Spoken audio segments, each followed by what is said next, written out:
I read all the reviews, and they said so many terrible things. They were embarrassed for me. I had lost my way. It wasn't even worth watching.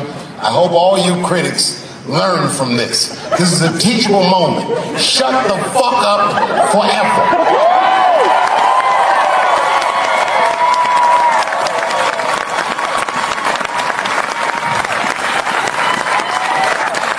Two in a night. These aren't them. These are the ones I won for the other ones, motherfucker. I would like to thank my editor who was nominated. Unfortunately, he did not win, but I couldn't have been more honored to work with Jeff Urin.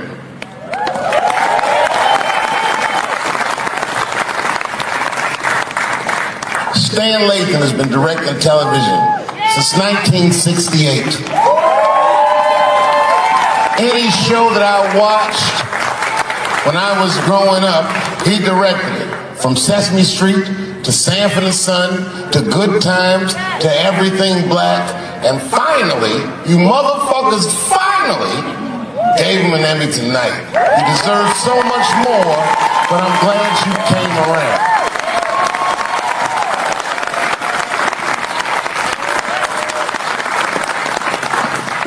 I'd like to shout out all the other nominees tonight. Tiffany Haddish and Patton Oswalt and Hannah Gatsby and Brother Mulaney. You guys are an inspiration to me, and I'm honored to be nominated with you. I'm sorry that you didn't win tonight, but who gives a fuck anyway? It's a special night because comedy gets to be itself. It's all we've ever wanted.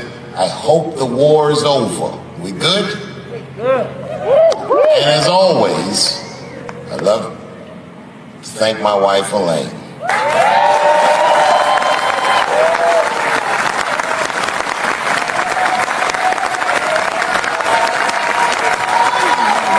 That's right.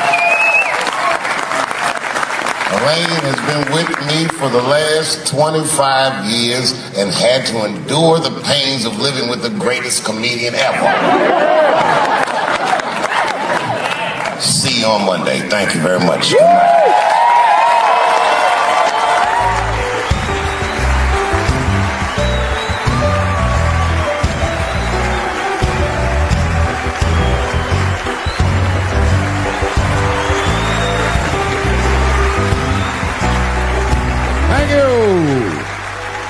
Thank you. Thank you. Thank you. I like not knowing what's going to happen. I like making memories. Sometimes I do all this crazy shit around my colleagues just so that they can tell their friends I did it. But rather than talk about myself, just briefly, I want to just talk about my genre. Stand-up comedy is an incredibly American genre. I don't think any other country could produce this many comedians. And unbeknownst to many people in this audience, I don't think there's opinion that it exists in this country that is not represented in a comedy club by somebody. Each and every one of you has a champion in the room. We watch you guys fight, but when we're together, we talk it out. I know comics that are very racist.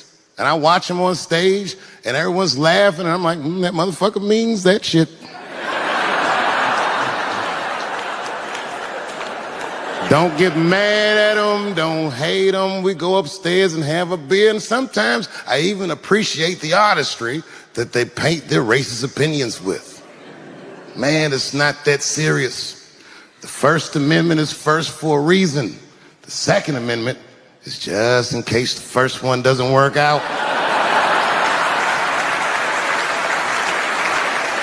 We gotta let some air out of the ball, man. The country's getting a little tight. It doesn't feel like it's ever felt in my lifetime.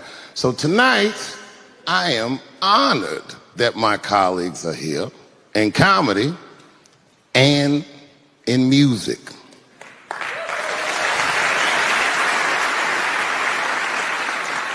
And I want everyone in America right now to look at me. Look at me smoking indoors. I didn't ask anybody. I just did it. What are they gonna do? Kick me out before I get the prize? No, nigga, this is called leverage.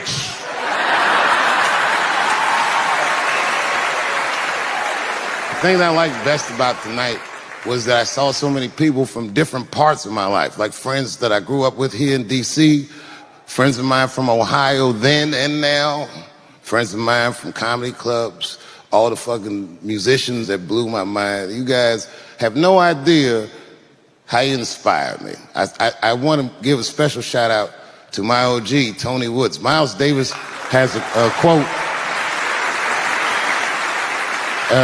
It's one of my favorite. Miles Davis said so much cool shit, but one of the things he said I always loved, he said, it took me years to learn how to play like myself. You know, he would watch other musicians and he would try to play like Dizzy or Bird or all the guys who were great. Tony Woods was my Dizzy and Bird if I was a Miles. I was trying to play like you. You were the first person I ever saw do it absolutely right. You were fearless and you told the truth. There's something so true about this genre, when done correctly, that I will fight anybody that gets a true practitioner of this art form's way, because I know you're wrong. This is the truth, and you are obstructing it. I'm not talking about the content, I'm talking about the art form. Do you understand? Do we have an agreement? And what I really wanted to say tonight, and I'm glad I get the platform to do it, I'm gay. I am gay, and I can't wait to see what this does for my career, being gay like this. So many special shout outs. One of the main architects of the comeback of the century, my brother and my mentor, the mighty Stan Lathan. I never dreamed that I would be able to work with someone as great as you. These last 5 specials, straight fire. I wouldn't want to do another special with anybody else but you. So eat your motherfucking vegetables and live as long as you can, because we doing a few more of these bitches. Neil Brennan, your speech made me cry, because it reminded me of all those hard days of work and all that money I never got for it. The other real special shout out I gotta make, because none of this would have been possible on any level without this person, is my mother. Mom. My mother. Mom. You have no idea what I put this woman through. If you had just given birth to me, that would have been more than enough. But the fact that she raised me and raised me well, we had a real oral tradition in our house. I knew the word griot when I was a little boy. A griot was a person in Africa who was charged with keeping the stories of the village. Everyone would tell a griot the stories, and they would remember them all so that they could tell future generations. And when they got old, they'd tell them to someone else. And they say in Africa, when a griot dies, it's like a library was burnt down. And my mother used to tell me, before I ever thought about doing comedy, she said, you should be a griot. And she'd fill me with every story of black life. You know, she's educated in African-American studies, and she would let me understand the context that I was being raised in, that I'm being raised in a hostile environment that I have to tame. By the time I was 14 years old, I was in nightclubs, mastering an adult world. It was terrifying. The crack epidemic was going on, and my mother would hear gunshots outside and be scared to death. Maybe it's my son. But early in my career, if you remember, Mom, you used to sit in the club with me. She'd do a full day of work. You'd be back there falling asleep, just waiting for me to go on. She would watch my show every night. Do you know how long that car ride is home?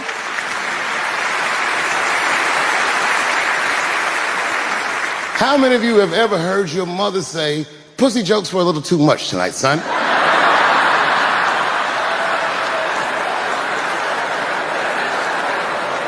I was a soft kid. I was sensitive, I'd cry easy, and I would be scared to fist fight. And my mother used to tell me this thing, I don't even know if you remember, but you said this to me more than once. You said, son, sometimes you have to be a lion so you can be the lamb you really are. I talk this shit like a lion. I'm not afraid of any of you. When it comes word to word, I will gab with the best of them, just so I can chill and be me. And that's why I love my art form, because I understand every practitioner of it. Whether I agree with them or not, I know where they're coming from. They want to be heard. They got something to say. There's something they notice. They just want to be understood. Love this genre. It saved my life. So tonight, Mom, I would like to honor you in a very special way that I cannot do on my own. But because now I'm a man with great and influential friends, I'd like to ask my man Thundercat to come out on the stage. Thundercat, the Mighty Most Def. Washington, D.C., thank you very much for giving me a home and a place to start. Today is officially Dave Chappelle Day in Washington, D.C. The mayor declared it last night. So, in the future, on Dave Chappelle Day, I ask everyone who wishes to celebrate it to make one incredible memory for themselves and or somebody else. Thank you very much. Good night. I do it all the time. It's the next best thing.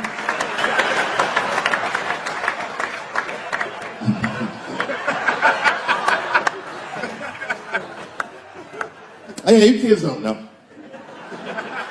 Your generation is just determined to be angry, mad. Everybody's mad.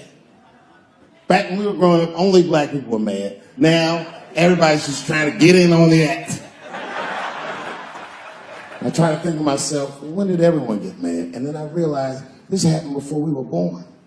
This is a long way to go, but probably started in the Second World War.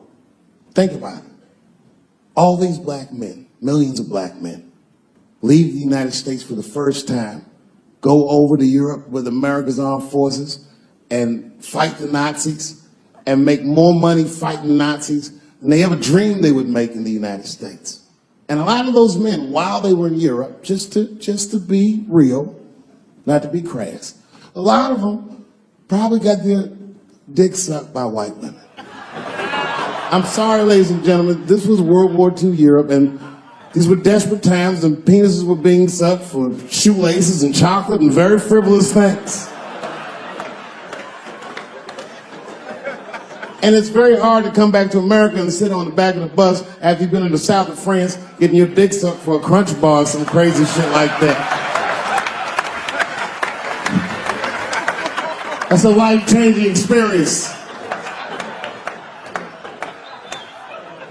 And while that was happening in Europe, here in America, for the first time, women entered the workforce en masse by the millions. All the men were gone. Someone had to run the factory. The ladies did it.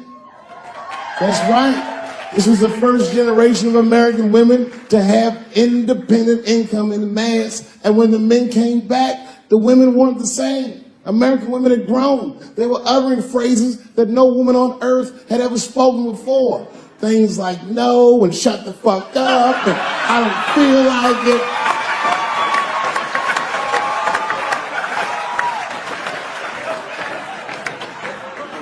And then behind the scenes of that, there was a little known government agency that started testing mind-controlled drugs on the American public. They fucked up.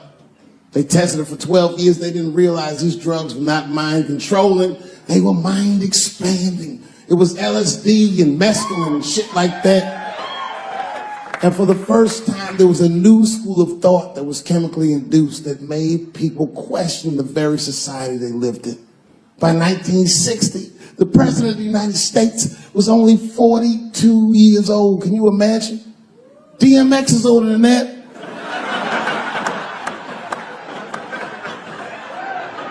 And he was going to usher in a new era of peace. He was going to avoid the Cold War. He was going to end segregation. And they blew his fucking brains out in front of everyone in Dallas. This country was never the same. There were 7 more major assassinations in the 60s.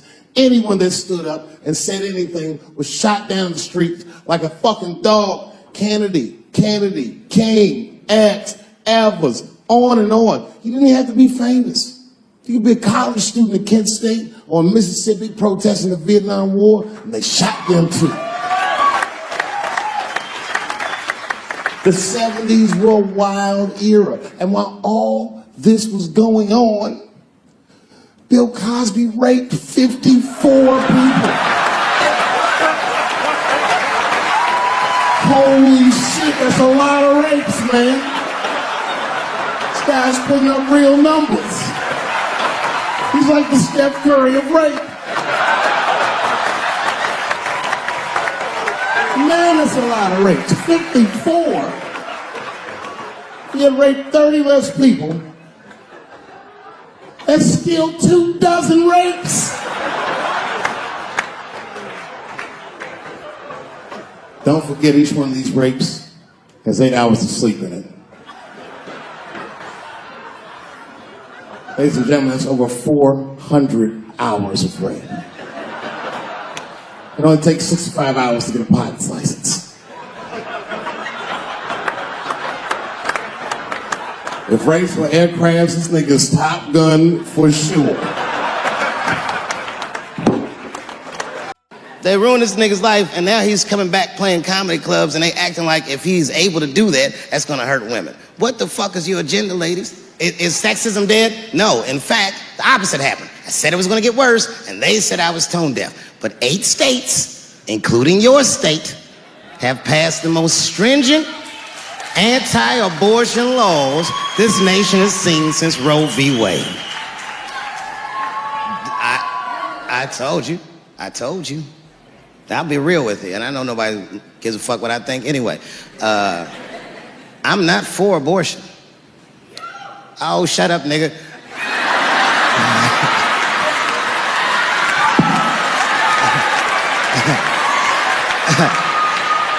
I'm not for it, but I'm not against it either.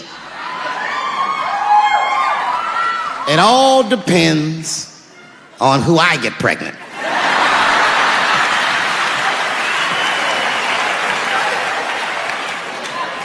I don't care, I'll tell you right now, I don't care what your religious beliefs are or anything. If you have a dick, you need to shut the fuck up on this one. Seriously.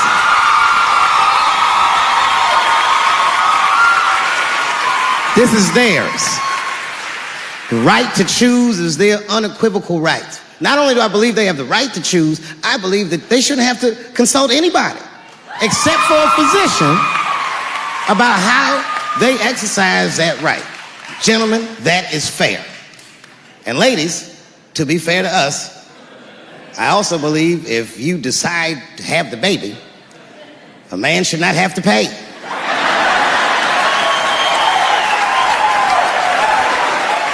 That's fair. If you can kill this motherfucker, I can at least abandon him. It's my money, my choice.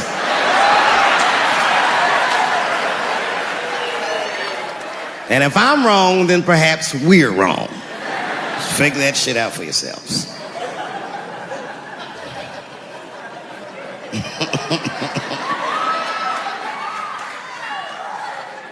I mean, really, y'all, what the fuck are we doing? I can't live in this new world you're proposing. And meanwhile, while we're worrying about all this other shit, look at what's happening. They just killed another 12 people in a mass shooting in Virginia Beach. This shit's happening every week. It happens so much, I don't care anymore. I came home early from the road. I had a $12,000 suit on, because life's been going good. And I got home early, and dinner was cooking. You ever come home when dinner's cooking? Doesn't that smell good? And my son saw me, and he was like, Dad's home. And he got up from the table and ran over to give me a hug, but he had chicken grease all over his face. So I stiffed on him like, yo, my man. Wash these threads, son. This is an expensive suit. I don't want you to get the chicken grease all over me. And he was like, what the chicken grease? Dad, this is duck.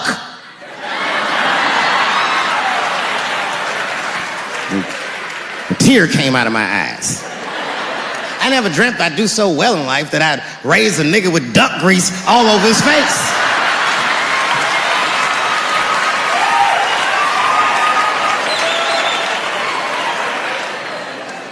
And we sat down, we just talked about everything. I was telling my wife about how my shows were going, and I told her my trans jokes, and she was like, oh, I hate that joke. And you know why she hates the joke? Because she's Asian.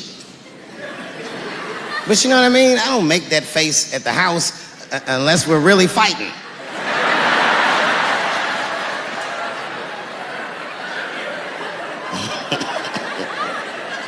And me and her, like, we weren't arguing, but you know what I mean? She was just like, you need to stop doing that. And then I tried to change the subject. I go, how is school going, boys? And my sons tell me, well, we didn't have school today, technically. I'm like, well, what's going on? He said, well, there was like a school shooting drill.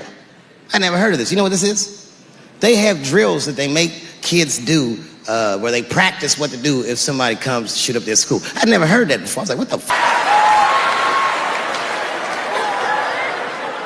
It's hard not to write these jokes. It's hard not to think about. Even when I watch sports, I be thinking about. Like think about. Okay. Say LeBron James changed his gender. You know what I mean? Okay. Can he stay in the NBA, or because he's a woman, does he have to go to the WNBA, where he will score 840 points a game? What does it actually mean to be equal? You know what I mean? Like, if women are actually equal to men, then there would be no WNBA, would there? You would just be good enough to play in the NBA with us. Or, here's another idea that's gonna be very controversial. You could shut the fuck up.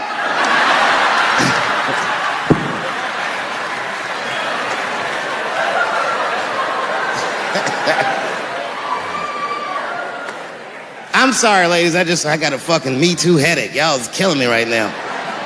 It's really fucking tough to watch what's going on. You know, ladies, I said it in my last special, and I got in a lot of trouble for this. I told you were right. But the way you're going about it is not going to work. But I'm biased. I said it. Louis C.K. was a very good friend of mine before he died in that terrible masturbation accident. And it was his room. You read the story. He was masturbating in his own room. That's where you're supposed to masturbate. And then he said, hey, everybody, I'm gonna pull my dick out. Nobody ran for the door or nothing like that. They all just kind of hung out like, I wonder if this guy's serious. And he came on his own stomach. There it is. What is the threat? Have any women ever seen a guy that just came on his own stomach? This is the least threatening motherfucker the earth has ever seen. All you see is shame in their face and cum dripping down like pancake butter.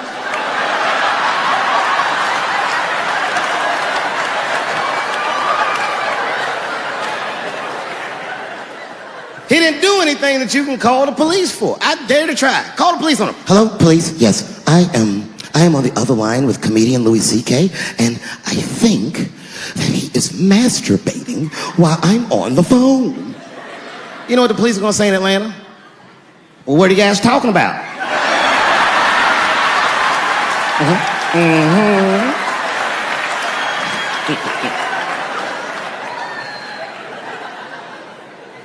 They ruined this nigga's life, and now he's coming back playing comedy clubs, and they acting like if he's able to do that, that's gonna hurt women. What the fuck is your agenda, ladies? Is sexism dead? No, in fact, the opposite happened. I said it was gonna get worse, and they said I was tone deaf. But 8 states, including your state, have passed the most stringent anti-abortion laws this nation has seen since Roe v. Wade.